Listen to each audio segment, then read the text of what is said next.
was thinking. Afternoon, guys. Afternoon. Right,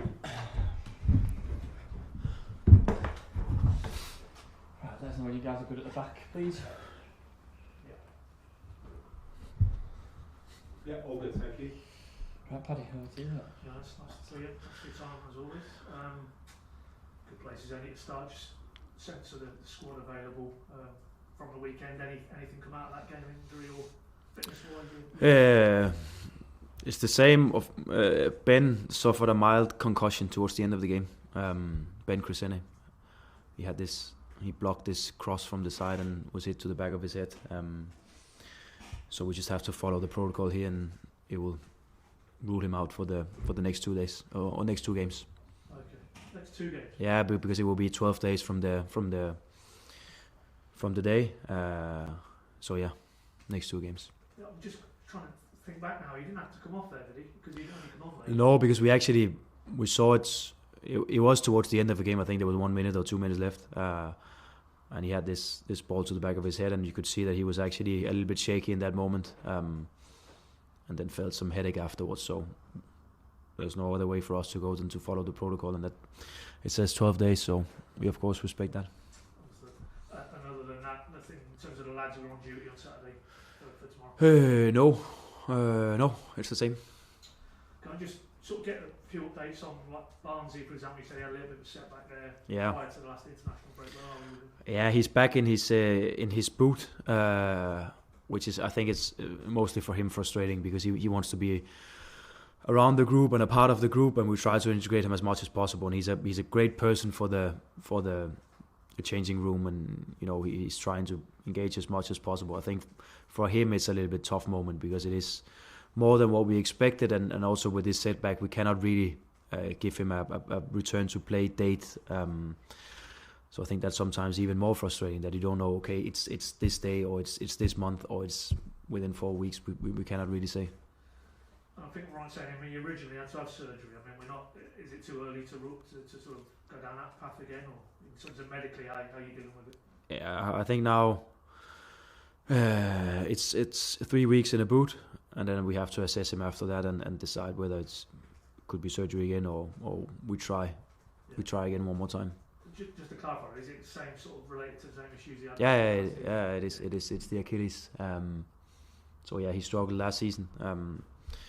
I think he did everything he could to participate in the last game of last season, and then with the consequences, and it's of course it is how it is. We do everything we can to support him, but he's of course feeling that a little frustrated. Longy and Fashion Act, where are we with those two? Back on grass. They're running, not with the team yet. I think we spoke about that they will be hopefully ready to train with the team after the national team break.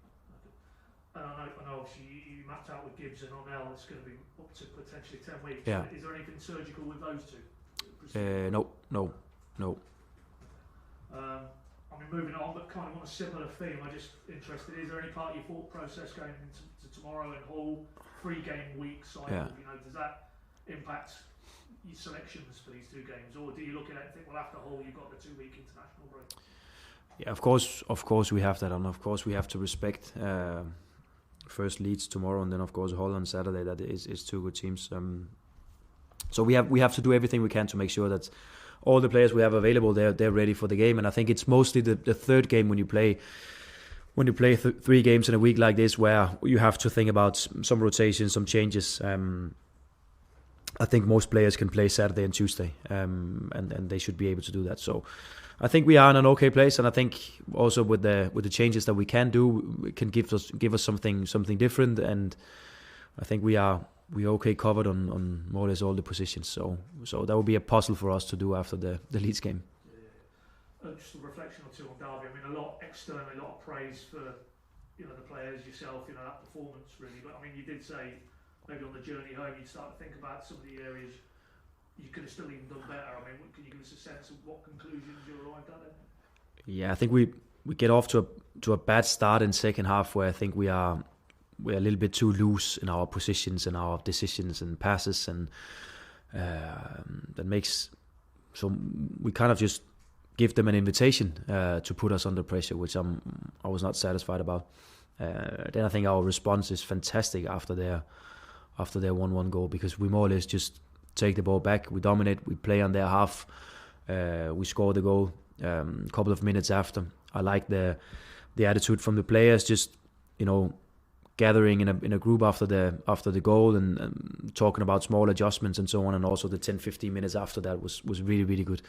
So I'm really, really happy about the response after that goal, because it was a tough moment for us in that game, and the crowd was going, and that was really a moment in the game where that was a test for us, and I think we definitely dealt with that very strong.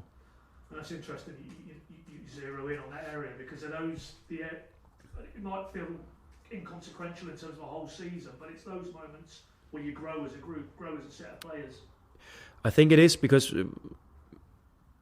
we have a lot of respect, especially when we go away from home, because it's difficult no matter where we go, and you have to put on a strong performance, and what we have to do is we have our strengths in the team, and we have to make sure it's a game where it's about our strengths as most as possible. So when we face tough moments, it's about getting back to the base and getting back to our rhythm and finding that flow as quick as possible. That's our way in, and that's the reason why I'm really, really pleased with the response from the guys, because they took over the game again. They started to dominate the game again. I also showed them some clear statistics that from that minute 60, first 50 minutes of second half really struggled, but from 60 to 75, ball possession is 72 in our favour, and that's exactly the response I want to see from the guys. I mean, you talk a lot about performance, not results per se, because of that can fluctuate. Factors not in your control. I mean, did you have in your own mind, a period of the season where you felt you might be able to get that consistency performance, or you hoped it would come, and are you ahead of that curve now, would you think? It's difficult to say. I think it was important for us to show that we could win back to back, and also a difficult pitch. They've won every of the home games so far. They haven't conceded a goal, so it's not like we could just come in and expect that it will be a game for us to dominate in 90 minutes. We knew that we had to put in a fight. I think it was important for the group to see that we can actually also do that, and also the tough moments of the game we can deal with that. So I think it was an important game for us, and I think we don't talk about results, because everyone who's in football knows about winning, and we know that. I cannot just say to the guys today, okay, what we have to do tomorrow, guys, is to win. So that's why it comes down to the performance. We have to see, okay, how can we affect the game in the best possible way so it's in our favour, and that's why we and how we talk about performance. End of the day, we have to do whatever it takes to win, and if that's to defend with all it takes the last 10 minutes to slide in and block shots and do whatever, of course we have to do it, because that's also a part of a game. But we know that if we put in a performance first half an hour home against Watford like that, then the likelihood of us getting a good result is better. Just a word on your keeper, because it was a nice moment at the full-time whistle. It seemed that it was almost you pushing him forward just to get that on his own little reaction from the fan base. He made a great save in stoppage time. I mean, what was your reasoning for doing that? Because obviously people were thinking, well, Borja's the one who's won you that game, but it just shows. Exactly because of that. Yeah.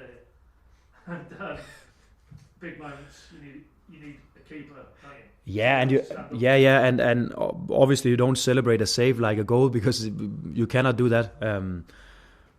But you often tend to remember the striker scoring the goals. But it counts like a goal when you do a save like he did towards the end of the game. So I think it was important for him. I think he's been a great part of the team the season. I think he's been consistent in his level. He's a great guy for the group, and I think it was well deserved for him.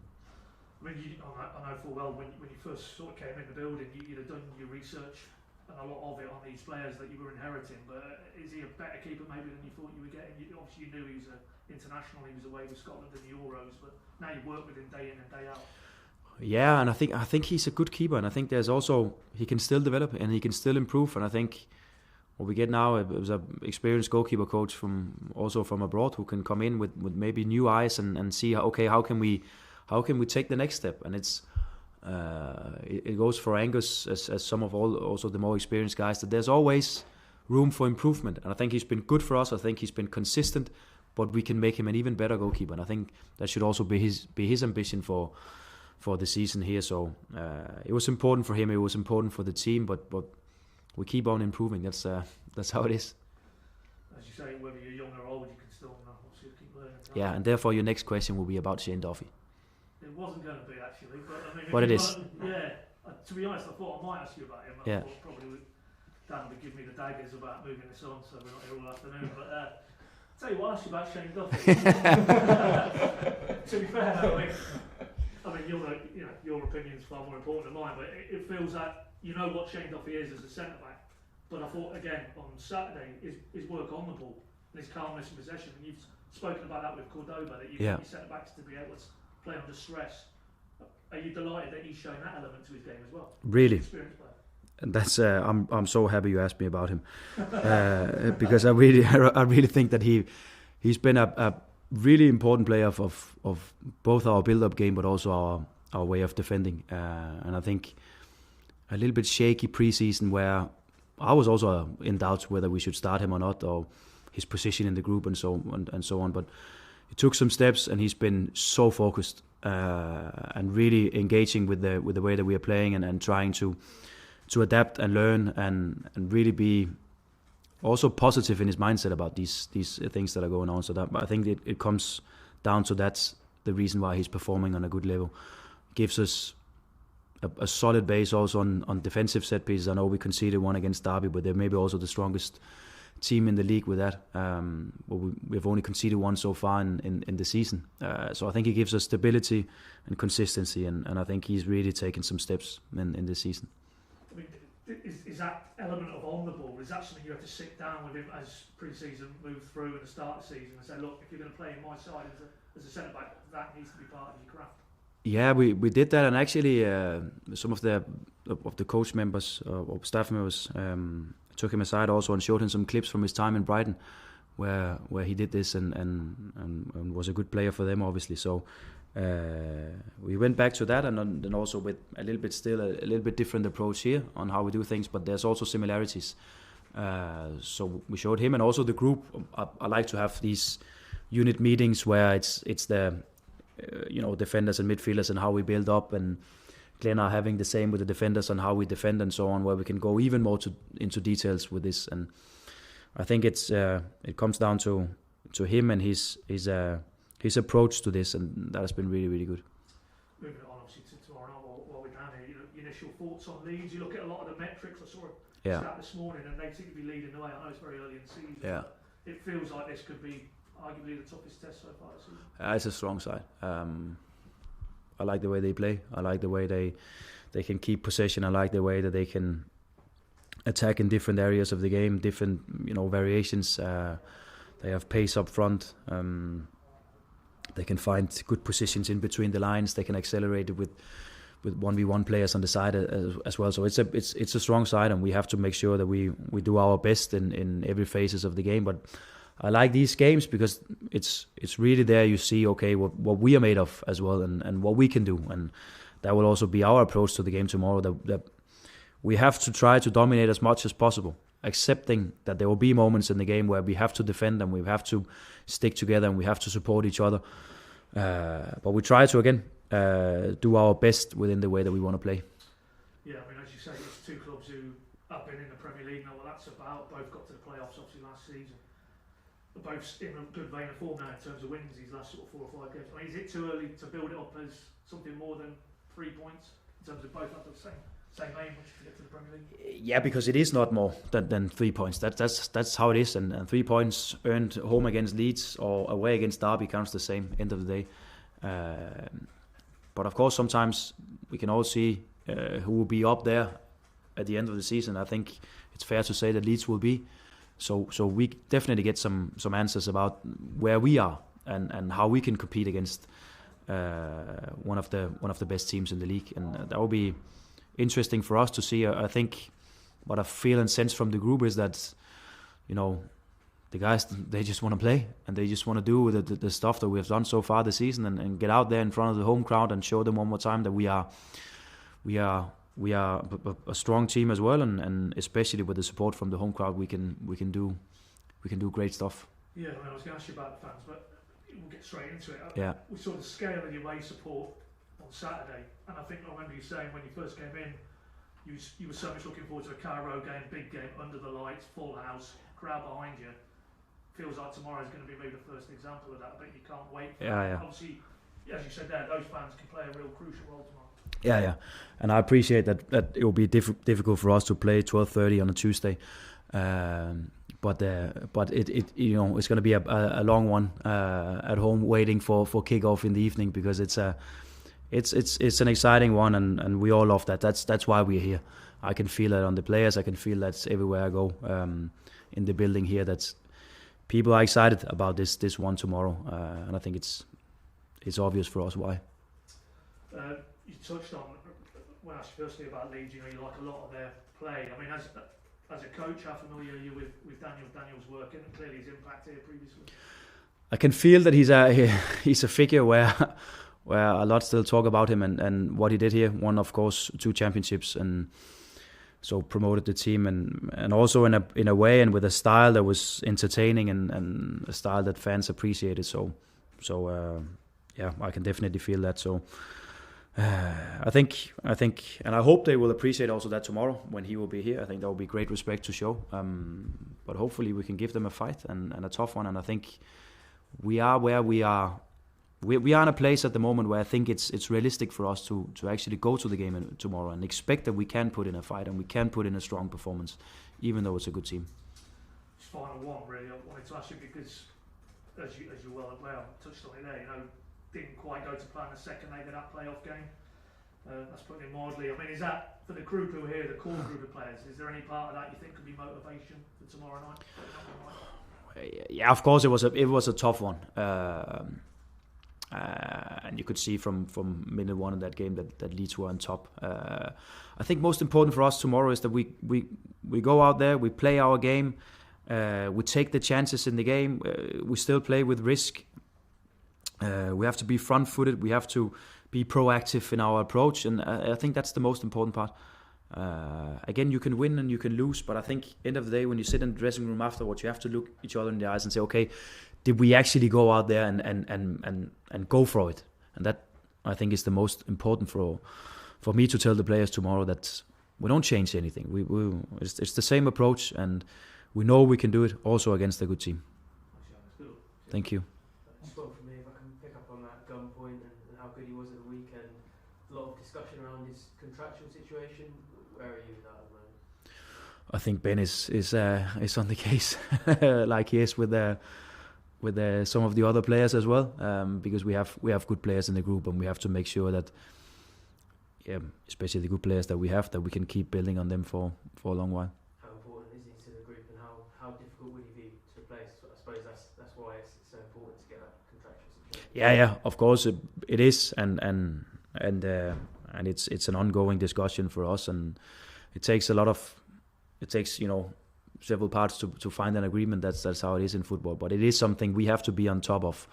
And like I said, not only with him, but also with some of the other guys performing well at the moment, where we have to make sure that they are in the building for a long time. And if not, then we have to be in a good position in terms of negotiating with other clubs if something like that should happen. So we have to be on top, and we have to plan for the future as well. Thanks, guys. If we could have the cameras off at the back, please.